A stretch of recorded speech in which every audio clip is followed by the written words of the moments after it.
आप सभी को दीप्ति शेखर का नमस्कार।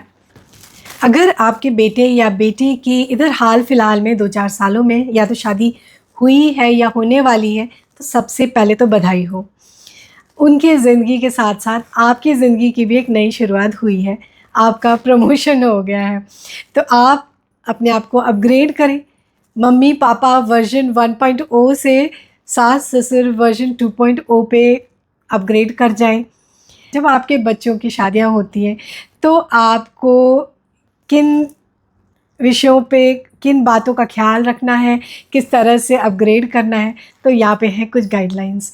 तो सबसे पहला अपग्रेड जो आपको करना है वो ये, और ये ख़ासकर सास के लिए है कि भई आपको अपनी बहू को अपने माइंड में कॉम्पिटिटर नहीं बना लेना है। क्योंकि देखिए, जैसे ही एक बहू घर में आती है ना, पहला थॉट एक सास के मन में अपने बहू के प्रति यही आता है कि ये देखो आ गई, मेरा बेटा तो अब इसका हो गया, मेरा बेटा मेरी हाथ से निकल गया, अब मेरा रहा ही नहीं। तो जब इस तरह का नेगेटिव थॉट आप क्रिएट करते हैं ना अपने माइंड में, तो बहू बहू ना होकर आपकी कॉम्पिटिटर बन जाती है। मानो आपकी सबसे जो प्रिय ऑब्जेक्ट है, जो आपका बेटा है, बेटा ना हुआ मानो कोई प्रॉपर्टी है, कोई ऑब्जेक्ट है जिसको वो छीनने के लिए आ गई है।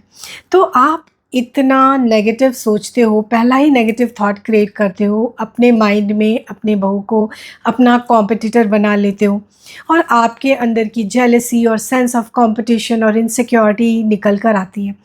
तो ऐसा बिल्कुल ना सोचें। आप ये सोचिए कि चलो, एक लड़की आ गई है जो मेरे बेटे से बहुत प्यार करती है, तो अब मैं निश्चिंत हो सकती हूँ।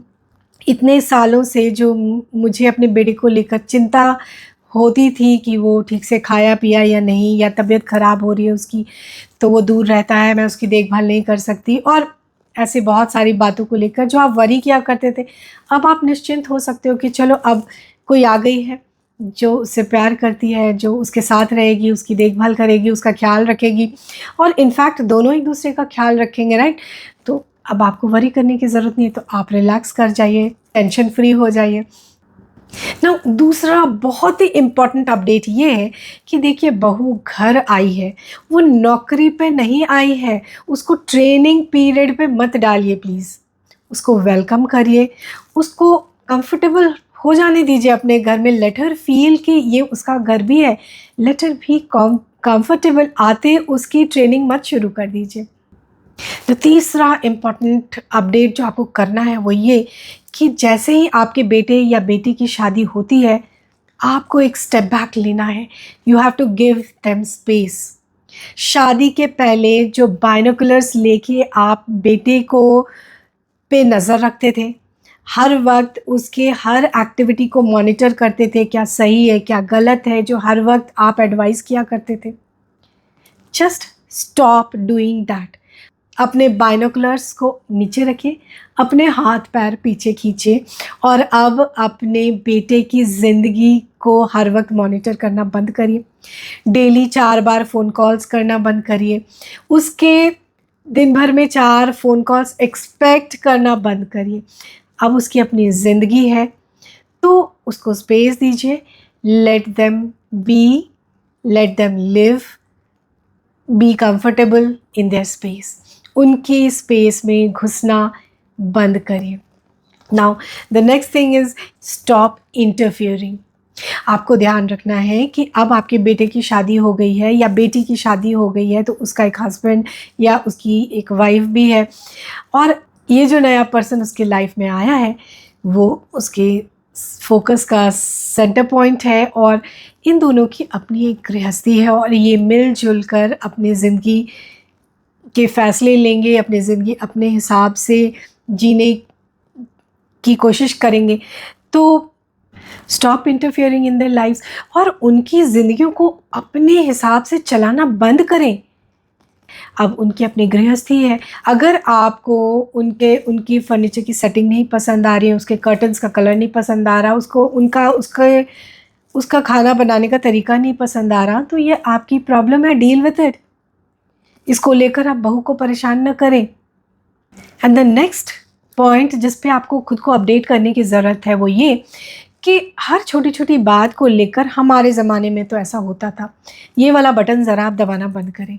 क्योंकि देखिए ये नई पीढ़ी के बच्चे हैं, इनकी प्रोग्रामिंग अलग है, इनका सॉफ्टवेयर अलग है, और आपका ये वाला टैंट्रम्स ना इन पे काम नहीं करता है। और वैसे भी आपके ये प्रोग्राम सब करप्ट हो चुके हैं, पुराने हो चुके हैं, ये नए सॉफ्टवेयर पे ये नहीं चलेंगे। तो आप अपने टाइम के एग्जाम्पल्स देना बंद करें। And the most important update, खुद पर फोकस करें। ये आपके लाइफ का गोल्डन पीरियड है, आपने पूरी ज़िंदगी अपने बच्चों के पीछे लगा दी, और अब उनकी चिंता ज़रा कम करें, उनको उनकी टेंशन से फ्री हो जाएं और खुद पे फोकस करें। अपनी लाइफ को एंजॉय करें, जाइए फेशियल करा के आइए, नेल पॉलिश करो लगवाइए, किटी पार्टी अटेंड करिए, हस्बैंड के साथ मूवी देखने जाइए, डिनर पे जाइए, पार्टीज़ में जाइए, मेडिटेशन करिए, योगा करिए। Enjoy your life, this is your golden period. बच्चों पे फोकस ज़रा कम करें। बच्चे दिन भर से कमरे में बंद हैं, उनका तो दरवाज़ा ही नहीं खुला, अभी तक नहीं निकले हैं। क्या करना है आपको? Focus on your self, focus on your life, live your life, be happy. उनको भी जीने दें, खुद भी जिए। Live and let live. क्या कहना है आपका? तो अगर आपके पास इसके अलावा और कोई एडवाइस है तो ज़रूर से कमेंट सेक्शन पे डालिए, राइट। अगर मुझे आपकी दी हुई एडवाइस अच्छी लगी तो मैं अपने पोस्ट में डालूँगी, right. So thank you so much for watching, and ज़रूर से बताएं कि मेरे गाइडलाइंस आपको कैसे लगी, मेरी बातें आपको ठीक लगी या नहीं लगी। And thank you so much for watching. Till next video, take good care of yourselves. Bye bye, नमस्कार।